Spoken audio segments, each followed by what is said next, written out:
तो हेलो दोस्तों, कैसे हो आप? आशा करते हैं दोस्तों आप सब ठीक होंगे। तो दोस्तों आज हम आपको बताने वाले हैं आईपीसी धारा। ठीक है, किस धारा के तहत क्या होता है, क्या जुर्म करते हैं, तब आप पे कौन सी धारा लगती है, बस ये बताने वाले हैं। ठीक है, तो वीडियो में बने रहना, तब आपको पता चलेगा कि कौन सी धारा किस पे यूज होती है। ठीक है, तो कुछ गिने चुने धाराओं को हम लेके आए हैं। ठीक है, तो पूरा वीडियो वॉच करना, तब आपको समझ में आएगा। तो देखो, हमने आईपीसी धारा 379 का मतलब बताने वाले। ठीक है, तो 379 का मतलब है कि चोरी के लिए दंड है। अगर आप किसी वस्तु का मतलब कोई चोरी करते हो, तब आप पे ये धारा लगती है 379। ठीक है, ये धारा सिर्फ चोरी पे लगती है और किसी पे नहीं। ठीक है, सिर्फ उसी के लिए बना है। अगर आप कोई चीज़ चुराते हो या फिर पकड़े जाते हो, तो आप पे ये धारा पुलिस लगाती है। ठीक है, तो हमारा अगला धारा क्या है? अगला धारा है 362। ठीक है, तो 362 धारा तब लगता है जब आप अपहरण करते हो, जब किसी को आप किडनैप करते हो, अपहरण करते हो, तब आप पे ये धारा लगती है 362। ठीक है, आईपीसी धारा 362 के तहत आपको अपहरण के जुर्म में मतलब अंदर कर सकती है। ठीक है, जब आप जुर्म करते हो, मतलब अपहरण किसी का करते हो या किडनैप करते हो, तब आप पे 362 धारा लगती है। ठीक है,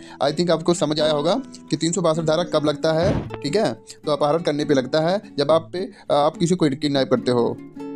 अब अगला आईपीसी धारा है कि धारा 411। ठीक है, तो 400 धारा कब लगता है? 411 धारा मतलब कब लगता है? तो चुराई हुई संपत्ति को बेईमानी से प्राप्त करना। ठीक है, अगर कोई चीज़ चुराई गई हो, उसे आप बेईमानी से प्राप्त करना चाहें, तो 411 धारा लगता है। ठीक है, आईपीसी धारा 411 के तहत आप पे केस लगता है। ठीक है, तो अब हम अगली धारा को बताते हैं अभी जस्ट।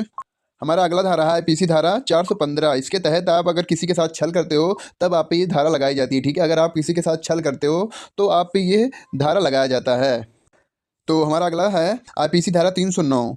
आईपीसी धारा 309 के अंतर्गत अगर आप आत्महत्या करने की कोशिश करते हो, तो आप पे ये धारा लगाई जाती है। आईपीसी धारा 309 के तहत अगर आप आत्महत्या करने की कोशिश करते हैं, तब आप पे ये धाराएं लगाई जाती हैं। ठीक है, तो हमारा अगला है आईपीसी धारा 300 मतलब 209। ठीक है, आईपीसी धारा 300 मतलब 209। तो इसके तहत क्या होता है? बेईमानी से न्यायालय में मिथ्या दावा करना। ठीक है, अगर आप मतलब आपका सत्य वो नहीं है, आप गलत दावा पेश कर रहे हैं कि नहीं ये चीज़ मेरी है, या फिर गलत दावा पेश कर रहे हैं, तो आप पे 209 धारा लगती है। ठीक है, तो हमारा अगला है आईपीसी धारा 201। ठीक है, आईपीसी धारा 201 के तहत क्या होता है? सबूत मिटाना। अगर आप सबूत मिटाते हो, तो आप पे आईपीसी धारा 201 लगता है और कोई धारा नहीं लगता। ठीक है, अगर आप कोई सबूत मिटाते हो, तो ये धारा लगता है 201।